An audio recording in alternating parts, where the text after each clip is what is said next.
मैं बुद्ध आज से लगभग 2500 वर्ष पूर्व अक्सर एक कहानी सुनाया करता था, क्योंकि मैं जहां भी जाता मेरे ना चाहने और सख्ती से मना करने के बावजूद लोग मुझसे धर्म व भगवान बाबत पूछने से बाज नहीं आते थे। अब ईश्वर जिसके बाबत वे जानना चाहते थे, उसके अस्तित्व तक से मुझे इनकार था। सो क्या जवाब देता? बस बार बार ईश्वर व धर्म बाबत पूछे जाने पर सबको एक कहानी सुना दिया करता था, और आज वही कहानी मैं आपको भी सुनाता हूं। एक बार एक बुद्धिमान व्यक्ति कहीं से शेर की भाषा सीख आया। अब जब भाषा सीखी है तो शेरों से बातचीत भी करनी ही होगी। बस वह जंगल में चला गया। वहां हर आने जाने वाले शेर से पूछने लगा कि भाई तुम्हारा धर्म क्या है, तुम कौन से ईश्वर को मानते हो। अब ये सारे शब्द ही शेरों के लिए नए थे, तो जवाब क्या देते। बेचारा बड़ा निराश हो गया।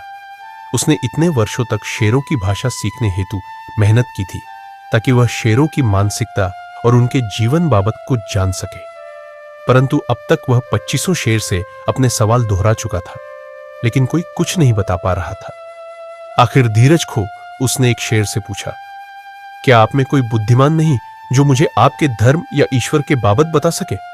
वह बोला, हम में से तो कोई नहीं बता पाएगा, पर आप हमारे राजा के पास जाओ, शायद वह आपकी शंका का समाधान कर पाए, क्योंकि हमारे हिसाब से हम में सबसे ज्यादा समझदार वे ही है।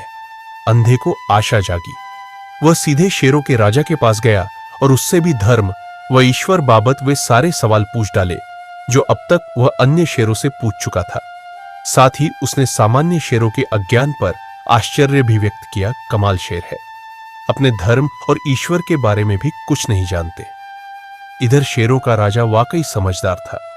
वह उसके सवाल और उसके हाव भाव देख बड़ी जोर से हंसा और फिर हंसते हंसते ही बोला, कोई भी शेर आपके सवाल का जवाब इसलिए नहीं दे पाया क्योंकि उन्हें एक ही बात सिखाई गई है कि बुद्धि के अनावश्यक उपयोग से बचो। जब जितनी आवश्यकता पड़े उतना ही उपयोग करो, और हमें सामान्य परिस्थितियों में बुद्धि के उपयोग की आवश्यकता पड़ती ही नहीं है। प्रकृति ने हमें जो और जैसा बनाया है, हम उससे संतुष्ट हैं, अपना सहज जीवन जी लेते हैं और सुखी है। इसलिए ना तो हमें धर्म की आवश्यकता पड़ती है और ना ही ईश्वर की जरूरत महसूस होती है। सुना तो यह भी है कि एक मनुष्य को छोड़कर सभी प्राणी प्रकृति ने उसे जैसा बनाया है उससे संतुष्ट है। और हमारे ज्ञानी पूर्वज तो यह भी कहते थे कि चूंकि मनुष्य अपने होने से संतुष्ट नहीं है, इसीलिए वे धर्म और ईश्वर को अस्तित्व में ले आए हैं, वरना बाकी प्राणियों में कोई ईश्वर या धर्म बाबत जानना नहीं चाहता। सच कहूं तो तुम मनुष्य बुद्धि का बेवजह कुछ ज्यादा ही उपयोग करते हो और इसीलिए असहज, जटिल और बनावटी जीवन जीने को मजबूर हो जाते हो। और जब असहज जीकर दुख पाते हो तो फिर यहां वहां आश्रय खोजते फिरते हो, धर्म का निर्माण करते हो और भगवान की खोज करते हो। इससे और परेशानी मोल लेते हो। समझ नहीं आता कि प्रकृति ने जैसा जीवन दिया है, सीधे सीधे उसे ही सहजता से क्यों नहीं जी लेते हो। अरे भगवान का सबसे बड़ा वरदान ही जीवन है, जीवन ही धर्म है। बस जिसे जैसा मिला है वैसा जी लो। ये बेमतलब की बुद्धि लगाकर धर्म व ईश्वर क्यों खोजते रहते हो। जीवन अच्छे से जीने में व अपनी स्वाभाविकता बनाए रखने में धर्म और ईश्वर दोनों समा जाते हैं। भाई तुम कुछ भी कहो, हम मस्त शेरों को तो तुम्हारी बात समझ में नहीं आती।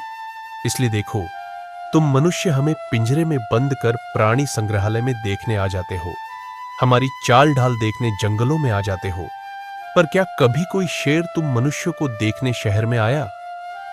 क्यों? क्योंकि हमें मनुष्य जैसे दुखी प्राणियों को देखने में कोई रुचि नहीं है। यहां तक कि जब तक जान पर न आ जाए तब तक हम मनुष्यों का शिकार तक करना पसंद नहीं करते हैं। डरते हैं कहीं उनकी मृत बुद्धि हमें धर्म व भगवान का भूत न पकड़ा दे, हमारे सहज जीवन को असहज न बना दे। ना बाबा ना, हमें माफ करो। सार, जो उस शेर ने उस बुद्धिमान व्यक्ति से कहा वही मैं आप लोगों से कह रहा हूं। सारी चर्चाएं करो पर धर्म या भगवान की बात मत करो। समय तुम्हारा और मेरा दोनों का कीमती है। जहां आज हम जी रहे हैं वहां दूसरी 1000 चीजें जानने और समझने की है। पहले उन पर विजय पालें।